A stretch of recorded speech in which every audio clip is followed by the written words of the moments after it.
नमस्कार, दिन भर की ताजा खबरें लेकर हम हाजिर हैं सिटी बुलेटिन में। मैं हूं शिवेंद्र शुक्ला। सिटी कोतवाली पुलिस ने एक ऐसे अंतर्राज्यीय अपराधी को गिरफ्तार किया है जो फर्जी सीआईडी का और पुलिस का ऑफिसर बनकर नौकरी दिलाने का झांसा देता था और लोगों से पैसे वसूलता था। वहीं पूरे देश में महात्मा गांधी को याद किया गया। छतरपुर में भी महात्मा गांधी की पुण्यतिथि मनाई गई। और भी खबरें हैं, लेकिन सबसे पहले देखते हैं आज की सुर्खियां। सिटी हेडलाइंस के प्रायोजक हैं पेप्टिक टाउन, नौगांव रोड पर स्थित बुंदेलखंड की सबसे विकसित टाउनशिप। जिंदगी को कहिए गुड मॉर्निंग।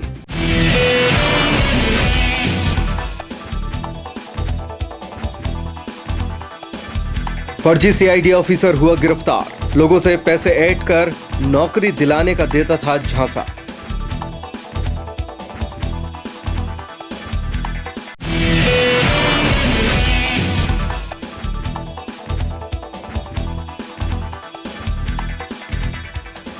पिछले 10 माह से बिना अनुमति के जिला अस्पताल में चल रही है कैंटीन।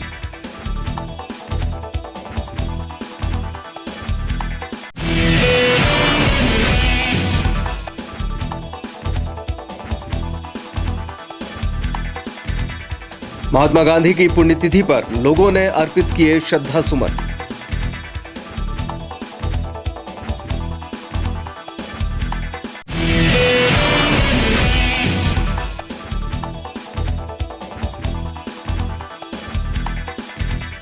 और हायर सेकेंडरी स्कूल क्रमांक 2 में सतत एवं व्यापक मूल्यांकन पर हुई कार्यशाला।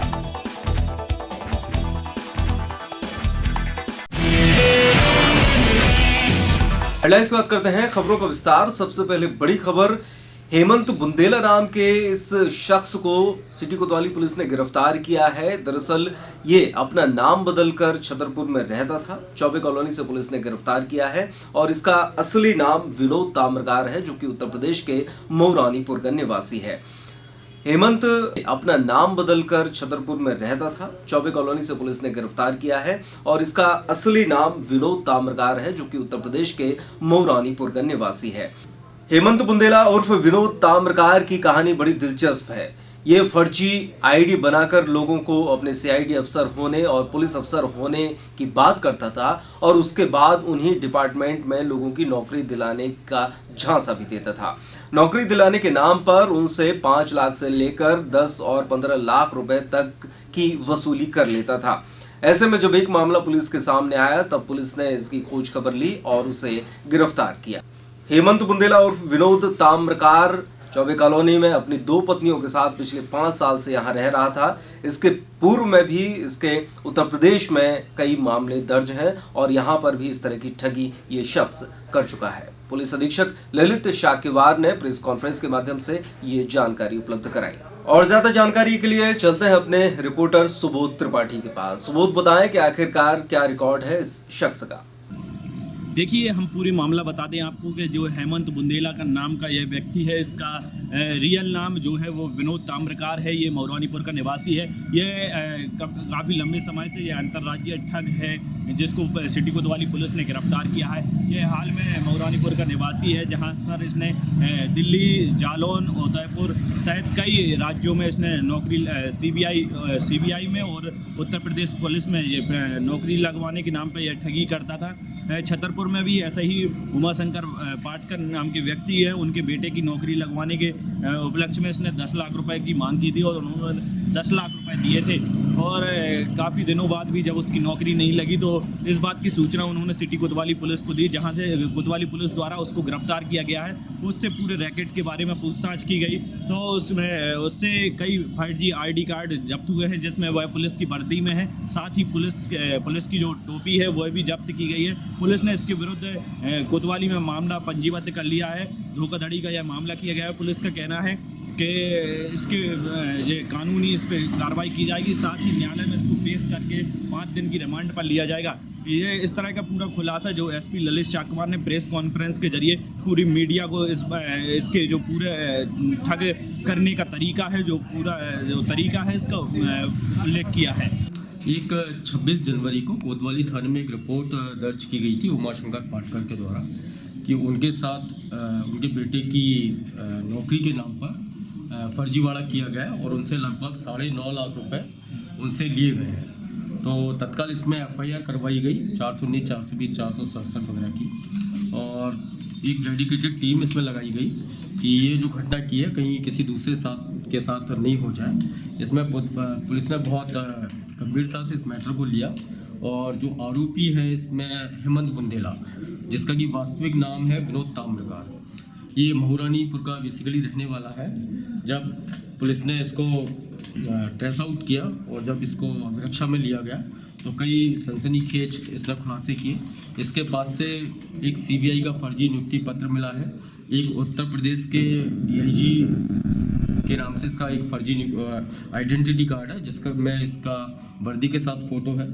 2 जगह के इसके पास ड्राइविंग लाइसेंस मिले हैं, और इसके पास से 60,000 और कुछ सोने के जेवर, मतलब कीमती 1.5 लाख के आसपास इससे जो जब्ती की गई है। ये बेसिकली जब उमाशंकर पाटकर जब इसके संपर्क में है, वो इस तरह से है कि ये फर्जीवाड़े के साथ साथ ये लोगों को ये गुमराह करता है, सम्मोहित करता है कि ये तंत्र विद्या में निपुण है। तो उसी के चलते उनकी वाइफ की तबीयत खराब थी उमाशंकर पाटकर, तो वो इनके संपर्क में आए एक मध्यस्थ के माध्यम से। जब इसने उनको अपनी ग्रिप में ले लिया तब उन्होंने बोला कि हमारा बेटा कुछ नहीं कर रहा है हिमांशु, उसकी आप कुछ करें। तो उसने कहा कि मैं उसकी CBI में नौकरी लगवा दूंगा, और CBI की नौकरी के नाम पर उससे इन्होंने 9.5 लाख की रकम वसूली की। और फिर बाद में जब उसको फर्जी इन्होंने पत्र वगैरह दिए, तब इसने और डिमांड की, तब उनको डाउट हुआ और वो पुलिस के पास आए, और उसके तहत पुलिस ने कार्रवाई की है। इसके 2 आपराधिक रिकॉर्ड अभी तक पुलिस को मिले हैं। बाकी इसकी 2 पत्नियां हैं, जैसे इसने बताया। पुलिस आज इसको पुलिस रिमांड में लेगी। ठगी करने का कोई तरीका नहीं, जो सिर्फ जब भर्ती के लिए जो पैसा जो लिया करते थे, बस जो है आर्मी की और CBI की। किसी की भर्ती में 2 लोगों से जो लिए थे पैसा, एक से जो है 8 लाख रुपए लिया था और एक से जो है करीब 1,65,000 लिया था। पुलिस ने जो है मैं जो है क्या घर पे जाके जो दबिश मार दी थी। वहाँ थोड़ा सा परिचय होने के कारण से जो है भर्ती के लिए जैसे जो है कोऑपरेटिव बैंक में जो है भर्ती जो है निकली थी सिक्योरिटी गार्ड की, तो 30 रुपये जो है 32,000 रुपये जो है लेके उसको जो है कराने के लिए बोला था। तो उसमें जो है नहीं हुआ, उसमें जैक था अपना, लेकिन उन्होंने नहीं लिया, तो उसका पैसा दे के वापस कर दिया। तो किसी ने नहीं किया था, अपने हाथ से किया था, किसी से भी नहीं किया था, बस यही 2-3 लोगों से किया था, कोई नहीं है शामिल। जिला अस्पताल में पिछले 10 माह से कैंटीन संचालित है, जबकि उसका टेंडर अप्रैल माह में खत्म हो गया था। वफाती खान नाम का ये शख्स यहाँ पर कैंटीन चलाकर जमकर पैसे कमा रहा है, लेकिन अस्पताल को इसका कोई भी फायदा नहीं हो रहा। CMHO डॉक्टर VK गुप्ता से जब इस मामले में बात की गई तो उनका कहना था कि उसे 2 नोटिस भेजे जा चुके हैं, और अगर दूसरे नोटिस का भी जवाब नहीं आता है तो कलेक्टर की परमिशन के बाद कैंटीन खाली करा ली जाएगी। लेकिन क्या सिर्फ कैंटीन खाली करने से ही काम बनेगा? 10 माह में जो कैंटीन संचालक ने पैसा कमाया है, क्या अस्पताल उस पैसे में से भी कुछ पैसों की वसूली कर पाएगा? हाँ, उसको कैंटीन है जो रेड क्रॉस की तरफ से है, और उसको ठेका की अवधि समाप्त हो गई है। इसके लिए हमारी रेड क्रॉस की मीटिंग हुई थी।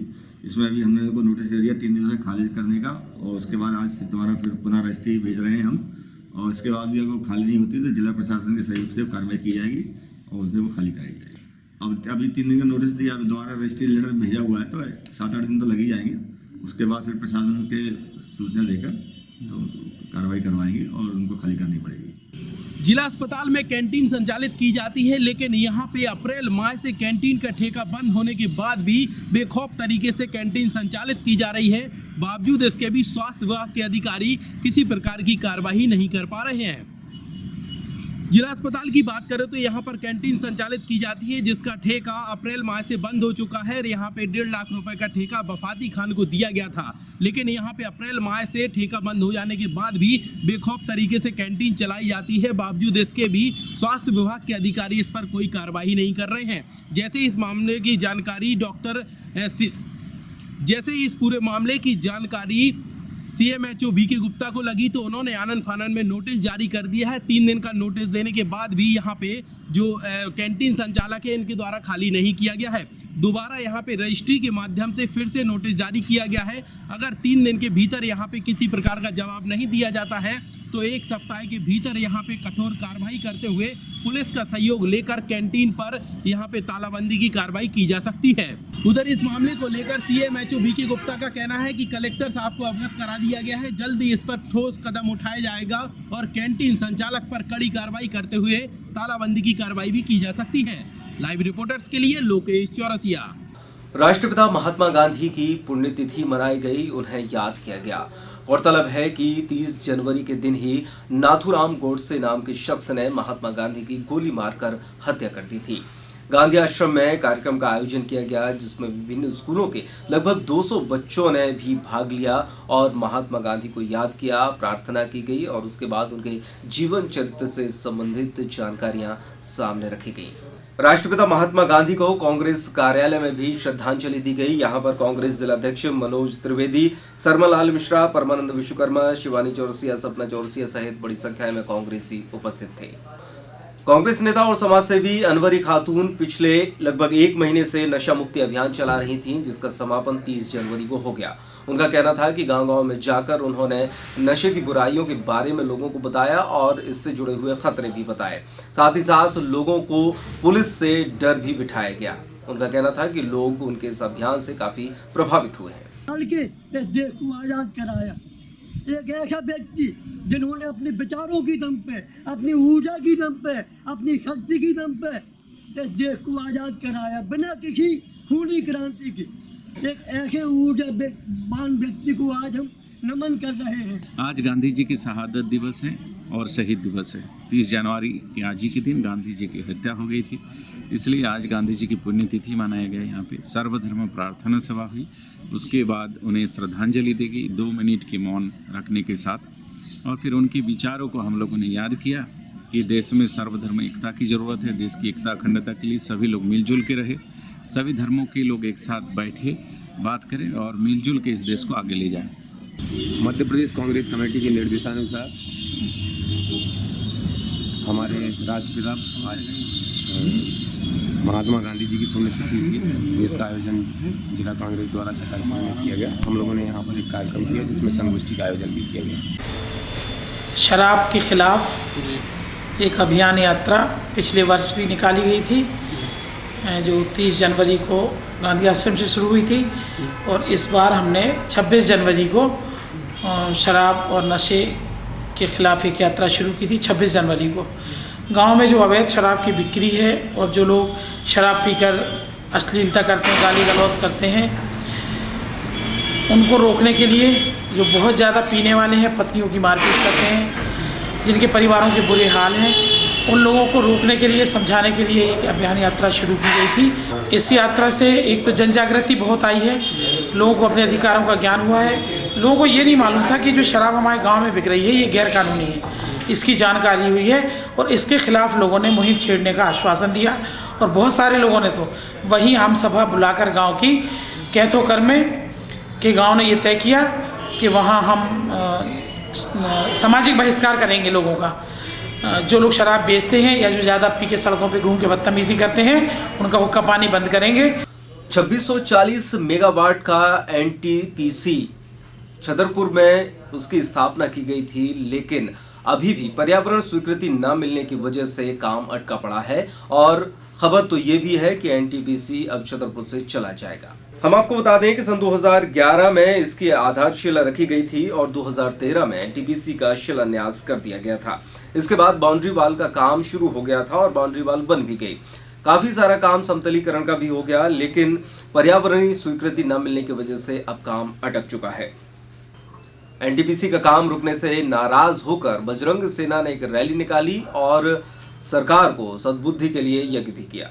ये रैली हम लोग यहाँ मोटे के महावीर से और जटाशंकर धाम जा रहे हैं। बिजावर में हमारी मोटरसाइकिलों की रैली है और इसके बाद हम लोग जटाशंकर भगवान भोलेनाथ से आशीर्वाद लेने जा रहे हैं कि जो हम लोगों ने ये लड़ाई युवाओं के लिए लड़ी है, इसे हम पूरा कर सकें और हमारी एनटीपीसी को स्वीकृति दिलाने के लिए ये रैली निकाली जा रही है, जिससे हमारे 10,000 युवाओं को वहाँ रोजगार मिलेगा और हमारे जो छतरपुर से लगातार लोग बाहर काम करने के लिए जाते हैं, पलायन हो रहा है, इसमें कुछ कमी आएगी। इसीलिए हम लोग भगवान भोलेनाथ से आशीर्वाद लेने जा रहे हैं। शहर के हायर सेकेंडरी क्रमांक 2 में सतत एवं व्यापक मूल्यांकन पर एक कार्यशाला का आयोजन किया गया, जिसमें जिले के सभी प्राचार्यों, परीक्षा प्रभारियों और प्रभारी प्राचार्यों ने भाग लिया। इस कार्यशाला के माध्यम से उन्हें बताया गया कि 9वीं 10वीं में जो सीसी यानी सतत व्यापक मूल्यांकन की पद्धति अपनाई गई है वो छात्रों के लिए काफी हितकर है और इससे छात्रों को पढ़ने और सीखने में भी लाभ मिल रहा है।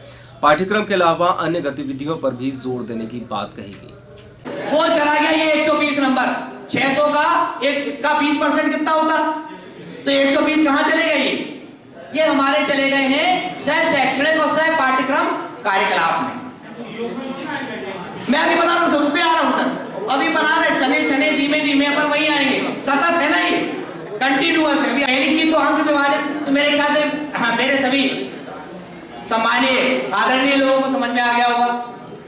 10%, 600 का 10, 600 का 10%, 600 का 60% और 120 मतलब 1120 कैसे निकलेंगे अभी हम सीट बताएंगे आपको। भारतीय मजदूर संघ द्वारा पावर हाउस में एक स्वास्थ्य शिविर का आयोजन किया गया, जिसमें पावर हाउस में कार्यरत लोगों के स्वास्थ्य का परीक्षण किया गया। मजदूर संघ के हरेंद्र सिंह चंदेल ने बताया कि लोगों का स्वास्थ्य अच्छा रहेगा तो वे स्फूर्ति से काम कर सकेंगे और बेहतर प्रदर्शन करेंगे। आज भारतीय मजदूर संघ के तत्वाधान में बिजली कर्मचारी महासंघ की ओर से समस्त अधिकारी एवं कर्मचारियों के सहयोग से कर्मचारियों एवं अधिकारियों की डायबिटीज एवं ब्लड प्रेशर की निःशुल्क जांच के लिए शिविर लगाया गया है। वर्तमान समय में जो हमारे अधिकारी कर्मचारी तनाव में रहते हैं, अधिक काम का बोझ है, तो उनके स्वास्थ्य परीक्षण हेतु कि उन्हें ये पता चले कि हमें कौन सी बीमारी है और जब उनकी बीमारी दूर होगी तो उतनी स्फूर्ति से, तन्मयता से व आत्मविश्वास से काम करेंगे। इस हेतु ये शिविर लगाया गया है और सभी का स्वास्थ्य परीक्षण हो रहा है। सभी हमारे समस्त कार्यालय और अधिकारी कर्मचारी और सभी लोग इसमें परीक्षण करवा रहे हैं, सभी लोग इसमें सहयोग कर रहे हैं। अजयगढ़ में 26 जनवरी को बाबा साहब अंबेडकर की प्रतिमा को उस स्थान से हटा दिया गया था। इस बात को लेकर बहुजन समाज पार्टी ने नाराजगी जताते हुए राज्यपाल के नाम कलेक्टर को एक ज्ञापन सौंपा है और आरोपियों पर कार्यवाही की मांग की है। ये पन्ना जिले की अजयगढ़ तहसील के एक्सीलेंस हायर सेकेंडरी स्कूल की प्राचार्य श्रीमती निशा जैन द्वारा 26 जनवरी गणतंत्र दिवस के शुभ अवसर पर भारतीय संविधान के निर्माता डॉक्टर बाबा साहब की फोटो को, तस्वीर को भरे मंच से ये कहकर हटाया गया कि गांधी जी की प्रतिमा के बगल में डॉक्टर बाबा साहब की तस्वीर रखने से गांधी जी का अपमान होगा और उनके साथ उनके सहयोगी शिक्षक श्री विनोद गुप्ता जी ने भी इस कार्य में उनके सहयोग किया है। तो हम लोगों ने ये ज्ञापन दिया है शासन को, राज्यपाल के नाम कलेक्टर साहब को। हम चाहते हैं कि बाबा साहब किसी एक जाति, समुदाय या धर्म के नहीं है। बाबा साहब के बनाए हुए कानून पर सारा देश चलता है। बाबा साहब बच्चे बच्चे के हैं। बाबा साहब का कानून हर भारत के नागरिक को मानना पड़ता है और वो चाहे कि मैं नहीं मानूं तब भी मानना है उसको। राजस्थान के जयपुर में संजय लीला बंसाली द्वारा निर्देशित एक फिल्म की शूटिंग चल रही थी। अलाउद्दीन खिलजी और रानी पद्मावती के जीवन पर आधारित इस फिल्म में कुछ आपत्तिजनक दृश्यों और इतिहास से छेड़छाड़ करने को लेकर पूरे देश में कई लोगों द्वारा उसकी निंदा की जा रही है। छतरपुर में भी महादेव दल ने संजय लीला बंसाली का पुतला फूंका। ये संजय लीला बंसाली जी का पुतला जला गया। इनने हिंदू भावनाओं को ठेस पहुंचाया। इनने पद्मावती जी के साथ उनके गलत चलचित्र मतलब दिखाए हैं, जिससे हिंदू भावनाओं को बहुत ठेस पहुंचाया है। तो इसके लिए हम लोगों ने एक आगे प्रदर्शन किया था और हम चाहते हैं ये चीज़ें रुकें और हमारी हिंदू की भावनाओं की ठेस ना पहुंचाई जाए। हम लोगों को बहुत खुशी है इस चीज़ की दरअसल कि बंसाली जी के साथ मारपीट हुई है। अगर उन्होंने ऐसा किया तो उनके ऊपर कानूनी कार्रवाई की जाए और उनकी और पिटाई की जाए। फिल्मों का विरोध करेंगे और ऐसी फिल्मों का हम लोग विरोध करेंगे। महादेव दल द्वारा ऐसी बच्चा नहीं देखी जाएगी। आज के बुलेटिन में बस इतना ही।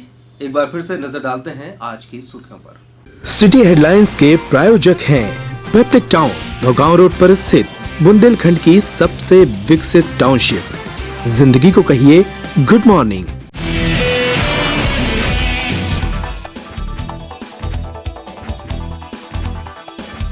फर्जी सीआईडी ऑफिसर हुआ गिरफ्तार। लोगों से पैसे ऐड कर नौकरी दिलाने का देता था झांसा।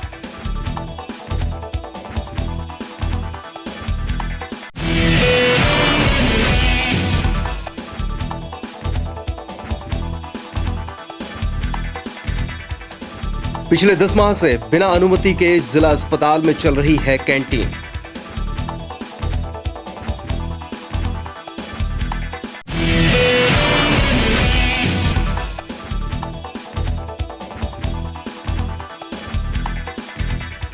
महात्मा गांधी की पुण्यतिथि पर लोगों ने अर्पित किए श्रद्धा सुमन।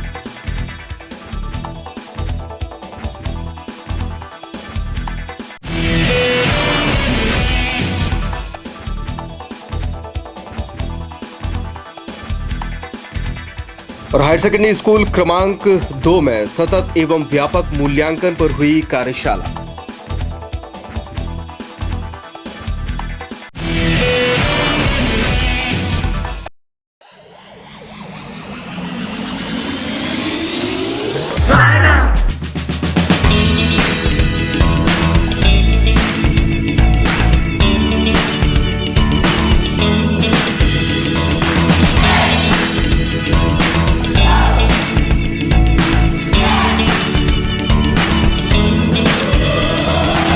Welcome to this video that we are presenting before you about the Saina International School.